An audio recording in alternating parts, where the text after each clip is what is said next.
qızları.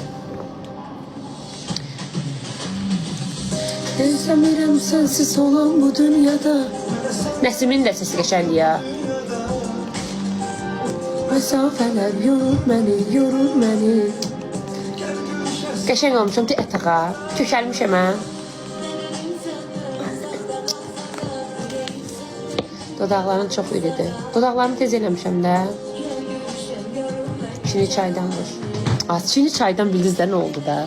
Yadınızda ki, qoyun danışım sizə də. Çini çaydan temasını sizə danışım.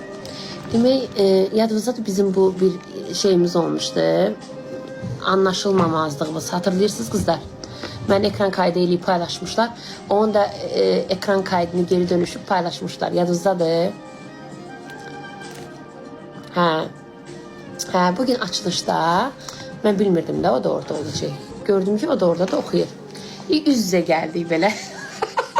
Hayır, mırt oldu yer.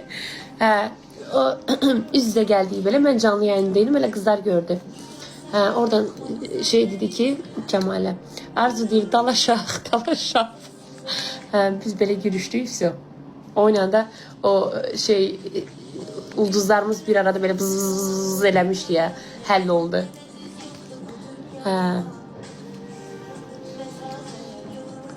Siz də mırt qoymursuz, başlayırsınız gülməyə, mənə də gülməyi tutub. Sizin əlinizdə mən bilmirəm, nə edeyim. Gördünüz o yayını. Kökəlib sənə, bilirəm. Az çox kökəlmişəm. Bugün cin şalvar giyindim, təzə almışdım özümə. Onu getirmişdim.